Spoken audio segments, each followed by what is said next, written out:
Yo, welcome back to our second video of tutorials on teaching newbies how to play Legends of Runeterra. In the last video, we went over quickly the bare basics of Legends of Runeterra, mana pool, Nexus health, cards, things of that nature. But now we're going to explain keywords and card text. But instead of me playing, we're going to watch K-Dot, the noob, play the game and figure it out kind of on himself. And then we're answer questions as he plays the game. So K-Dot, take it away. It is on you. All right, so is it my turn right now to attack? So I'm looking at these cards right here. I see he's got a 3/2. So what is this little Halloween thing? What does that mean? Great question. So as you'll see, that is called a keyword. Now there are a lot of keywords in the game, and trying to explain them all back to back to back would be difficult. So as they come, I'll explain it. And then if you're a new player, as you play, you'll just read the cards. If you hover over that fearsome keyword. So with fearsome, this keyword specifically means is can only be blocked by enemies with 3 or more power. So when that card attacks, if I have a unit with only 1 attack, I cannot block it with it. Right. So the reason why, like in the last video, we were unable to block this card is because all of our units had 2 or less attacks. So we just could not block that. So that's that keyword. Okay. So from previous knowledge, I'm assuming some of these cards that look kind of good, I want to save. Like I'm assuming you have some combos going on in this deck. Yeah, right? so like to give you a quick, now you're dealing with cards with text. You're dealing with action cards, right? So the action card you have in your hand is a 2-mana Pale Cascade, right?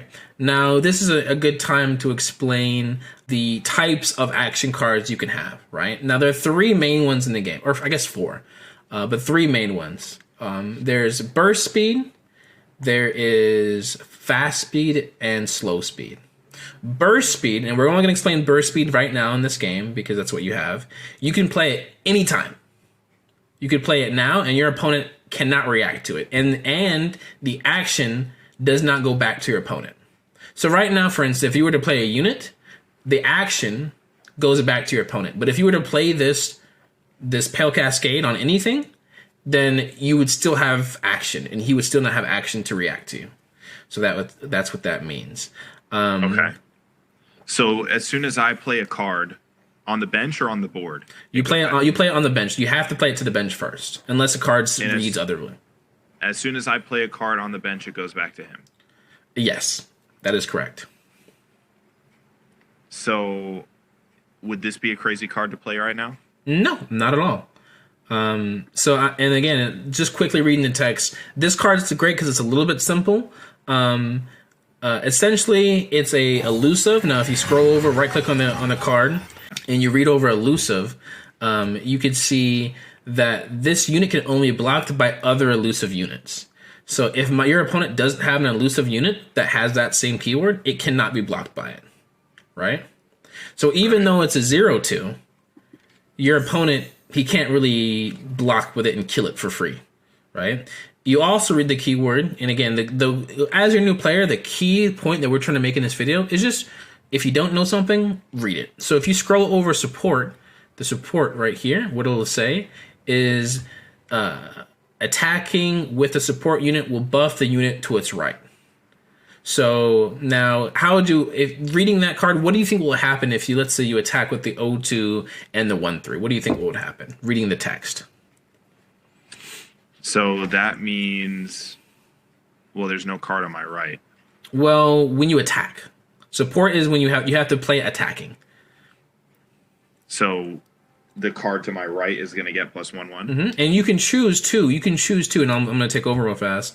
How the order in which your cards attack. So for instance, I can take this first and then I can play this, or I can remove everything, or I can play this first and play that, and the order and the support's kind of showing you what's going to happen.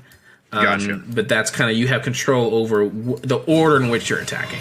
But there's no point in playing. Well, I guess I could do the burst. Oh no, I can't because I don't have enough mana, right? No, yeah, because that's 2 mana. You had 3. You already used 2. But theoretically, I could play the burst and then use this attack and buff this guy up to 3, which would kill this one. And keep your card alive. Yes. Theoretically, but I can't do that because I don't know. Theoretically. Mm-hmm. So at this point, I should just end round. Yeah, and if you want to keep all of your units alive, you can end round. If you want to trade, so for instance, right now, if you were just to attack, the cool thing about this game too is that when you play something on the board on this left-hand side, you have this little eye here. What you can do is you can click that or scroll over, and it'll show you what's gonna happen on the board if you just let it play. Right? Oh, okay. So it's going to show you. So because your O2 is buffing a thing, your 2/4 or your 1/3 now becomes a 2/4. And now if he decides to block it, because again he can't block your elusive, he can only block that one. You not only will you kill his unit, but then your unit will live. So that's probably a smart play right there. Yeah, it wouldn't be a bad play. It wouldn't be a bad play. All right, let's do it. So I play this guy.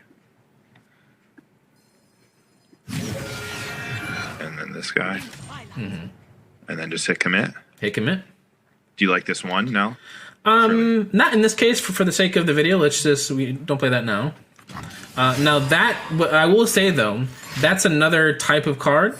You see how this one says focus? Yeah. Focus is different than burst. It's very similar than burst. Can you read that for me? Can be played outside combat or when no other spells or skills are pending. Happens instantly and allows you to continue to play other cards. Mm-hmm. So if he were to play an action card, you can't play this in response to it. But you can play Pale Cascade in response to it because it's burst. Gotcha. But if you were just to play Gem right now, he still wouldn't be able to react to you. So just it's a small, minute difference, but it is different in that. Gotcha. And you see something to notice as well, because you didn't use 1 mana last round, you had 1 mana left over. You have 1 action card mana right here. I like that. All right. Stack the mana. Yeah. All right, you got it. So what's this little heart, this little broken heart? Yeah, on his card, we can click on that. That is Last Breath. That's a keyword. So basically, this is similar in Hearthstone. For those who played Hearthstone, it's Death Rattle. But basically, when a unit dies, then this thing happens. So in this case, Last Breath. So when this unit dies, create and hand another random card that has Last Breath follower that costs 3 or less. Mm-hmm. So when this thing dies, it'll summon something or it'll give him something in his hand that he could play as well. Okay, so right now I've got 4 mana. Yep. So I want to do something. Probably want to play this guy. Yeah, and you see he has a new keyword. So you're a new player. You see a new keyword.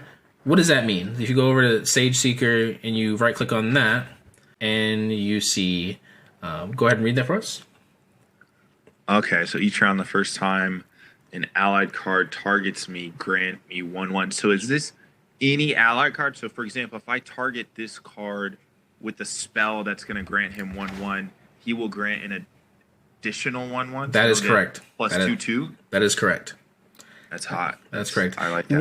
One small thing to note too in Legends of Runeterra, keywords like in text, grant means permanent, right? So in this case, you see grant me 1/1. That means he after the round ends, he'll still have that +1/1/1. Whereas if you see here, give an ally 1/1 this round. If just this round, it's just this round.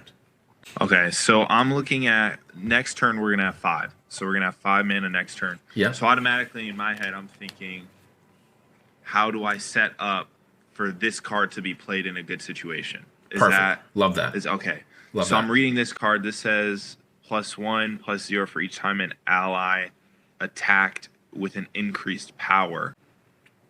So that means that I should play this and then maybe play... I'm increased power would be like giving this guy 1/1. Yeah, for sure. And just do me a favor too, and just so you can read this card, Nightfall is another keyword. Just read this, just so you know. Bonus if this is not if this is not the first card you play in a round. So for instance, if you play this card and you play it right now. If I play it right now, I won't get to draw one, but if I play it after I play this 1 mana, I will draw one. Exactly. So I'm thinking, originally I was thinking play the one and then play this Wandering Shepherd. Mm-hmm. Would his play perk count towards the Yes, that it would. count towards this? Mm-hmm. So Because you're targeting Sage Seeker with the other card, the Faded trigger activates. Mm-hmm. So the best play I'm thinking right now is play the one, then play the 3, and that's going to set up my 5 nicely for the next turn. Love that. Love it. I will die when I am ready. Now, again, it's his attack token too. So because you played something, now he has action. He just gets to do something. So now he's choosing to attack, and he has a card on the stack. In this card, it's a bit different. This is a fast. You want to read what happens at fast speed? Can be played whenever you may act. Happens after your opponent has a chance to react.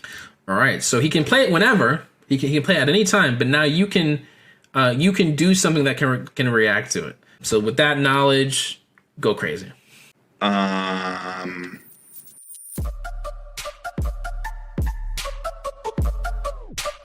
Give this guy 1/1 and then have him block the fearsome. Yeah, man. Sounds good to me. So you just like play it and then you drag it to him. So play it here. You like leave this the way it is, and then you just take this card you just put it to the middle, and now you can choose where you drag it to. Oh, okay, gotcha. A good thing to note too for new players: if you drag something and put it in the middle, and you don't want to you choose maybe I don't want to do that, you just right click and it cancels. So you can go ahead. Play it,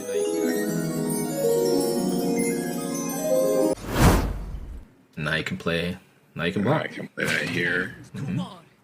And then that's all I need to do, right? Yeah. Mm-hmm.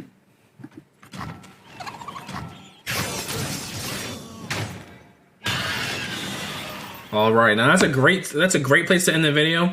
Next video, we're gonna get into champions and why champions are so important, why they're the key of the game in most cases, and why they're the point of Legends of Runeterra. So thank you so much, Kenny, for playing. We'll continue to play next time, and yeah, I hope everyone enjoys. You learned a little something, and we'll continue learning next video.